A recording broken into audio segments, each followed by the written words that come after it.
His wife accidentally sent him photos meant for her lover. What he did next breaks her. He's gone now. You can come over. I missed every part of you. My body's already on fire. Those were the exact captions Sloane Whitlock attached to the picture she mistakenly sent to her husband instead of her secret lover, just 30 minutes after kissing him goodbye and wishing him a safe trip. She had no idea that the man reading that message had already turned the car around and was about to make her betrayal a family affair she'd never forget. What happened next will make you rethink everything you believe about loyalty, exposure, and calculated silence. Viewers, what would you do if your wife accidentally sent you the message meant for her lover? Would you confront her or let her walk straight into her own destruction? Drop your answers in the comments. The orange glow of the late California sun seeped through the half-drawn curtains, painting long amber streaks across the polished walnut floor. The faint hum of waves rolling against the distant rocks carried into the quiet room, mingling with the soft rustle of clothes being folded. The day was gently slipping into evening, and everything about that moment seemed perfectly still, like a photograph frozen in peace before a storm no one could yet see coming. Grayson Whitlock stood by the dresser, tucking the last of his documents into a sleek leather portfolio. His movements were careful and precise, a man who had learned to live by discipline and numbers, not impulses. He had spent the past few years building his reputation in the finance and tech world, his firm advising Fortune 500 companies on cryptocurrency investments and digital infrastructure mergers. But now, as he fastened the top button of his tailored shirt, he wasn't thinking about balance sheets or blockchain presentations. His focus was on the woman standing across from him, his wife, Sloane. She was helping him pack, just as she always did. The rhythm between them was easy, habitual. She folded, he arranged, both moving in quiet harmony. Sloane's light brown hair fell loosely around her shoulders, glowing softly in the evening light. She wore a pale cardigan over her cream blouse, the kind of simple elegance that made her look timeless without trying. As she smoothed the last crease from one of his shirts, she glanced up and smiled. "You've got the blue tie, right?" she asked, her tone soft, almost playful. "The one with the silver lines. It makes you look trustworthy. And you know how those New York executives love a man who looks like he knows what he's doing." He smiled faintly, watching her eyes. "I thought you said they love a man who looks expensive." "Same thing in their world," she replied, stepping closer and slipping the tie into his travel case. "But I like the trustworthy one better. It's you."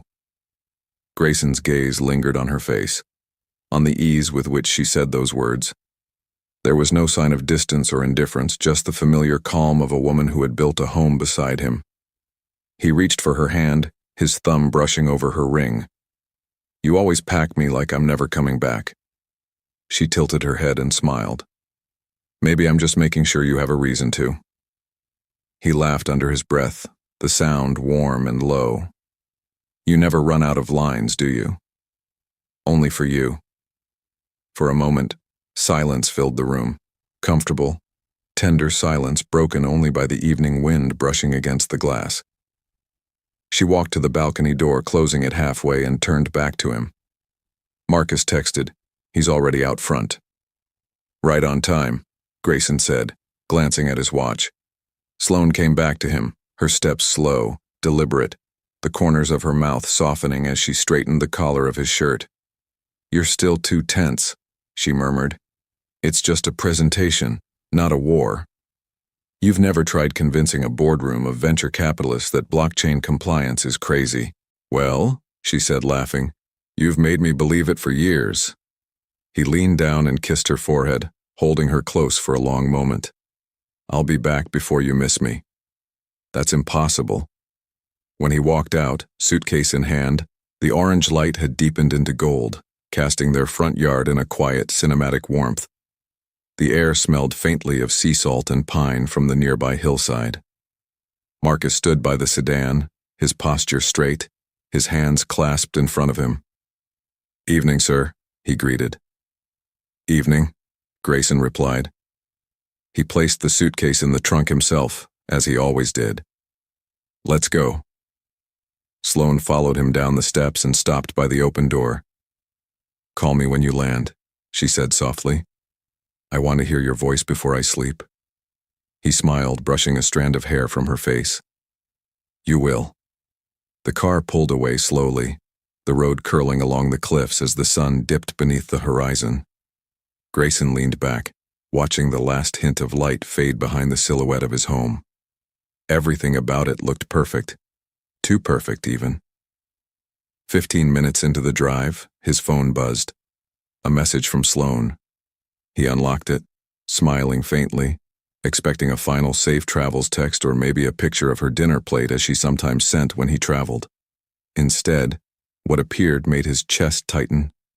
It was a picture of her standing before their bedroom mirror, wearing a wine-red satin robe loosely tied at the waist, the neckline falling slightly open to one side. Nothing vulgar, nothing crude, just enough to feel personal, meant for someone's eyes. But the caption below stopped his breath. "He's gone now. You can come over. He'll be back in 2 days. I missed every part of you, and my body's already on fire for you." For a long moment he didn't move. His reflection in the window seemed detached from the man inside. Without a word, he took a slow breath and began capturing screenshots.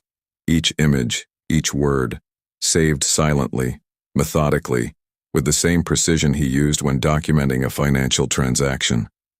Less than 2 minutes later, the message vanished. Deleted.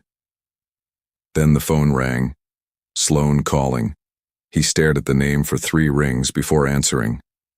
"Hey, baby." Her voice came quickly, almost too light. "Are you at the airport yet?" "Not yet," he said, his tone calm, measured. "Oh, okay, She hesitated. "I just sent something to you by mistake earlier. It was a client's confidential document I was forwarding, but it went to your number. I already deleted it just in case you see a message deleted note. Please ignore it, all right?" He looked out the window, the lights of the city reflecting in his eyes. "Haven't checked my phone yet." "Oh," she said, her voice small with relief. "Good. Then we're fine." He said nothing. "I love you," she added softly. He ended the call, then leaned forward. "Marcus," he said quietly. "Turn around. Park 2 houses before the gate." Marcus glanced in the mirror, caught the look in his employer's eyes, and nodded once.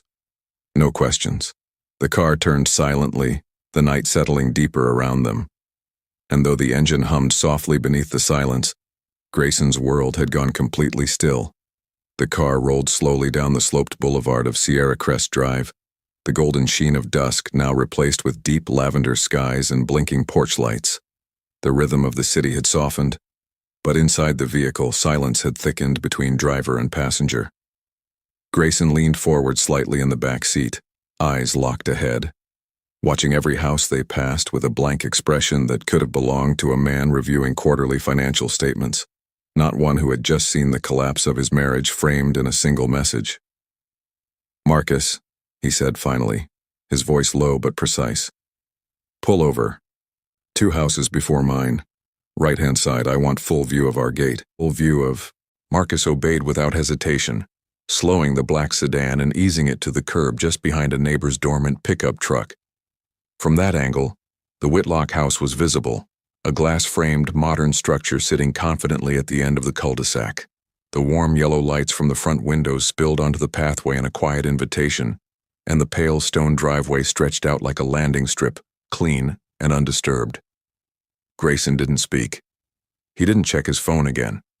He simply adjusted his seat slightly and stared ahead, his elbows on his knees, one hand resting under his chin. A few minutes passed. Then he saw it. A black BMW sedan made the turn onto the street with its headlights dimmed. It coasted casually until it reached the base of the Whitlock driveway and stopped. The engine remained running for a few seconds before the driver's door opened. A man stepped out. Grayson's expression didn't change, but a new stillness settled over him, a heavier kind. The man was tall, mid-30s, dressed in a dark blue shirt and tan slacks, sleeves rolled just enough to suggest comfort rather than formality. His stride was unhurried, easy, like someone arriving where he knew he was wanted. He didn't look around, didn't hesitate. He moved with the confidence of someone certain the door would open. And it did. Sloane appeared. She stepped outside barefoot, her figure backlit by the soft hallway light behind her. Without hesitation, she wrapped her arms around his neck, and he pulled her close. They kissed, not quickly, not secretly, but deeply and with full intention, right there in the open, as if the world around them had gone silent. Their lips moved slowly at first, then hungrily. Their bodies leaned into each other like this wasn't the first time, like it wouldn't be the last. And when they finally pulled apart, she whispered something only he could hear, her hand brushing across his chest. Then, with a slight lift of her brow, she turned and walked backward toward the door, still holding his hand. He followed. And just before the threshold he bent down, lifted her off her feet, and carried her inside, cradling her like a groom on a wedding night. They were so lost in their moment that neither of them noticed the front door hanging wide open. The soft thud of his shoes echoed in the hallway tiles as he made his way straight to the bedroom. Their bedroom, her matrimonial bed. When they reached it, he laid her down gently, and she reached for his hand again, pulling him down beside her. Then, like two people determined to disappear from the outside world completely, they each reached for their phones, and without a word spoken, both devices were switched off. Grayson's jaw tightened. He didn't move. He didn't scream. He didn't even exhale. The front door remained wide open, forgotten, as the man scooped her up into his arms. She laughed. Actually laughed, head tilted, eyes closed, as he carried her across the threshold and into the very same home Grayson had built with his bare hands and 10 sleepless years of work. The man didn't kick the door shut. He didn't even bother to close it. They simply disappeared inside, and the door swung half open in the breeze like some cruel metaphor. Grayson leaned back slowly in the seat, reached into the inner pocket of his blazer, and pulled out his phone. His hand moved with chilling steadiness as he scrolled to her father's name. He hit dial. The phone rang twice before a tired voice picked up. "Grayson?" "Good evening, sir," Grayson said, his tone steady, even warm. "Sorry to call so suddenly. I'm still out of town on a business trip. I was just on a voice call with Sloane, and out of nowhere I heard her scream. It cut off immediately. I've tried calling her back, but her line's off now." "What?" her father replied, alertness sharpening in his voice.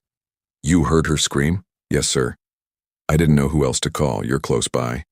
Could you please just stop by and check? I'm on my way back now, but I'm still hours out." "I'm leaving right now," he said. The call ended. Grayson didn't pause. Next, her mother, then her sister Jordan, then her brother Evan. One by one, he called each of them, the exact same tone, the exact same wording. He delivered his lines like someone giving a quarterly risk report, measured, detailed, and carefully layered with urgency, but never panic. He wasn't rushing them. He was building something. He wasn't going to catch her alone. He was going to let them all see it. He placed the phone back in his pocket and stared ahead once more. The door to the house remained open, a soft glow emanating from inside. Grayson didn't blink. He waited. The neighborhood was quiet now, wrapped in the slow rhythm of twilight, every porch light glowing softly against the deepening blue of the sky. From where Grayson sat, the house stood in full view, its front door still slightly ajar, letting out a thin line of gold light that bled onto the driveway. Marcus remained silent behind the wheel, hands still, posture steady, the way a man sits when he knows silence is safer than words. Grayson's gaze never left the house. The longer he looked at it, the more it began to feel like a stranger's home. The walls he had paid for, the window she had chosen, the furniture she had proudly arranged after endless nights of Pinterest inspiration. All of it looked too peaceful to belong to what was happening inside. He folded his hands together, resting his elbows on his knees and let his thoughts drift, slowly, unwillingly, back through the years. It was strange how betrayal never began with chaos. It began with quiet, small changes that felt too innocent to question. He remembered when Sloane started saying she needed space in the evenings, time to unwind and reset. She would light candles in the living room, pour herself a glass of wine, and say she needed to meditate after long days of creative burnout. He believed her. He had even encouraged it, telling himself that successful marriages respected boundaries. He remembered when her laughter began to fade from their mornings. She used to hum while making coffee, dancing a little when her favorite song played on the kitchen speaker. Then one day she stopped. The music stopped too. She said silence helped her think. He remembered the new phone she bought. A second line. For her business, she said, because she wanted to separate her clients from her personal life. He thought nothing of it. In his world of finance and contracts, privacy was a form of professionalism. Why shouldn't she have that too? Then came the passwords. Changed without warning. The subtle shift from open screens to tilted angles whenever he walked past her. Once, he saw her typing late at night, sitting on the couch with the laptop screen reflected faintly in the glass window. He had smiled and asked, half joking, if she was planning to overthrow the Federal Reserve with all her late-night research. She had laughed, leaned over, kissed him, and said, "You wouldn't understand my world even if I tried to explain it." He didn't push. Trust for him had always been currency, and like every investor, he believed that the higher the risk, the higher the reward. He thought about the trips she started taking. Wellness retreats, brand workshops, digital influencer events. She said they were vital for her growing career. He never said no. He'd even upgraded her tickets, added an allowance, told her to stay an extra day when she said she was exhausted. The thought that those days might have been spent in someone else's arms never crossed his mind. He remembered their last anniversary. She forgot it. She came home late that night claiming she was at a networking dinner. He had been sitting alone in the dimly lit dining room with a bottle of wine they'd once saved from their honeymoon. When she walked in and saw the table, she froze, then smiled weakly, pretending to laugh it off. "You know I'm terrible with dates," she had said, and he'd smiled back, pretending it didn't sting. He remembered how she once told him she admired his loyalty. "You're the only man I know who doesn't keep secrets," she'd said, tracing her finger across his jaw. He'd believed it was a compliment. Now he realized it had been a warning. The night deepened, and still, he didn't move. The sound of his own breathing became the only thing he could hear. In the space between memory and reality, he began to see the truth, not as a single moment of betrayal, but as a slow erosion he had mistaken for trust. He had built her a fortress of loyalty, and she had used that very fortress to hide her deceit. He thought about the nights he had stayed awake running market simulations, charting volatility patterns in cryptocurrency portfolios, while she slept beside him. He had always told himself he was doing it for them, for their future, for the life she said she wanted. But as the minutes stretched on, he realized she never wanted the same future.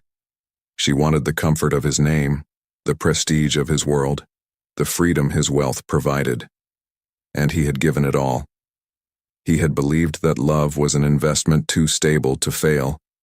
He had never considered that the woman beside him might be a collapsing asset, a risk he couldn't afford to ignore. A faint sound broke through the silence, the distant hum of tires on asphalt. Headlights appeared at the end of the street. One car, then another. Her family had arrived. Grayson straightened slightly, his expression composed once more. Whatever was left of love had turned to something far colder. The waiting was over. Tonight she would face what she had built, not just the man she betrayed, but the family she had shamed. The tires crunched slowly against the curb as the first car pulled up. The white sedan belonged to her father, a meticulous man who cleaned his windshield with a microfiber cloth before church every Sunday. He stepped out in his usual way, slow, deliberate, wearing a beige jacket that made him look older than he was. His face, partially lit by the street lamp, held a calm urgency. the kind of concern a man wears when his daughter might be in danger. He barely shut the door before the second car turned the corner, headlights sweeping over the hedges and settling briefly on Grayson's sedan.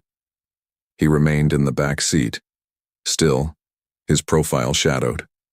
He didn't wave, didn't signal.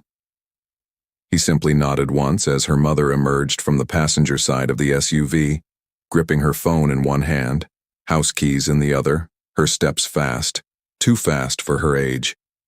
Then came Jordan, Sloane's younger sister, trailing behind in a gray hoodie and leggings, confusion written all over her face, her eyes searching.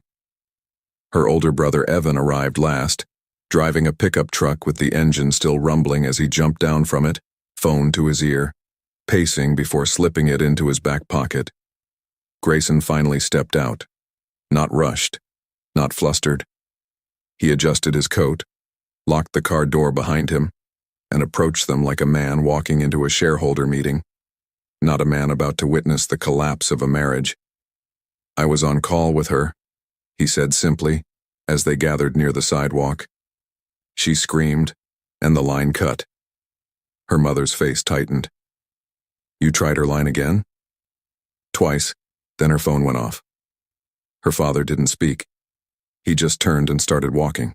The front door to the house remained slightly ajar, casting a narrow beam of warm light onto the steps. There was no sound, no movement, just that open door, fluttering gently in the breeze like a forgotten curtain. They approached together, Grayson walking last, a half step behind the others. Her father reached the door first. He knocked once, then paused, listened, knocked again. No reply. He pushed it open fully. The hallway lights were still on, casting soft shadows across the marble floors. The scent of jasmine oil lingered faintly. Sloane always lit the same candle near the stairwell. The living room was silent, spotless. A throw blanket still folded over the arm of the couch. Nothing out of place. Her mother stepped inside, voice tightening. "Sloane?" Silence. "Sloane, honey?" Grayson entered last, letting the others move ahead of him. Her father moved slowly toward the staircase. Evan checked the back hallway. Jordan peered toward the kitchen. Still no response. Then her mother's voice pierced the quiet. "Oh my God." Her father froze mid-step. Jordan rushed forward. Grayson moved around the side of the stairs and followed their eyes to the master bedroom door, which stood open just a crack. From where they stood, the scene unfolded with brutal clarity. Inside, beneath the soft golden lights of the room they once called theirs, Sloane lay entangled in another man's arms, half covered by the sheets. Her hair splayed over the pillow like a woman deep in sleep or lost in some dream. Her leg rested over his. Her face was pressed to his chest, but Grayson had already stepped forward. He pulled his phone from his coat pocket, lifted it without rush or drama, and began taking photographs. Not like a man trying to catch something, like a man documenting evidence. The man stirred at the sound of her mother's scream. He sat up, blinking hard, confused for a second before realization slammed into him like a thrown stone. He pulled the sheets up across his chest, his arm reaching instinctively to cover Sloane, who now blinked awake, eyes wide and already filling with dread. Her father turned away. Her mother clutched her chest, trembling. Jordan stepped back, one hand over her mouth, too stunned to speak. Evan stood frozen, staring at his sister like he was seeing her for the first time in his life. Sloane let out a whisper, barely audible. It's not what it looks like." She sat up quickly, fumbling for the robe on the nightstand. "Grayson, please. It's not what—" Her mother's voice cracked in horror. "Sloane Ann Remington, how dare you?"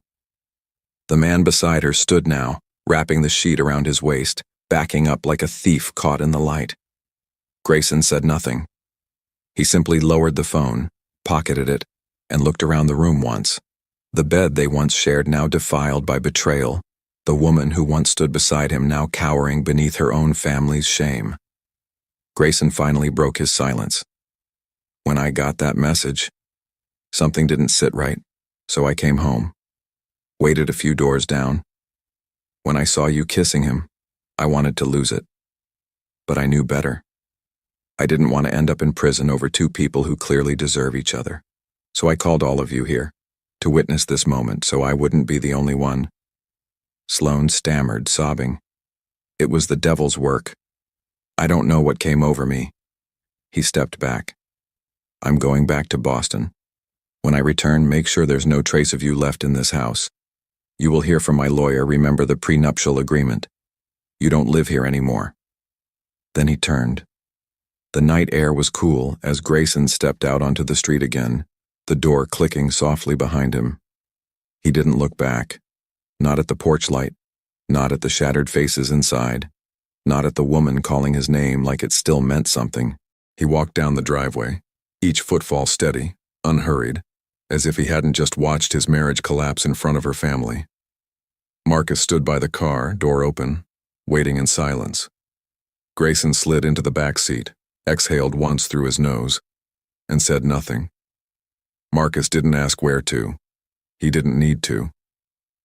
The engine purred to life, headlights cut through the dark, and the car eased away from the curb, gliding past the house that once held everything Grayson thought was sacred. And as he walked out, her mother wept openly. Her father stood rigid and silent, and her siblings remained motionless in the wake of a humiliation so complete it needed no further explanation. Behind him, Sloane screamed his name, but he never looked back.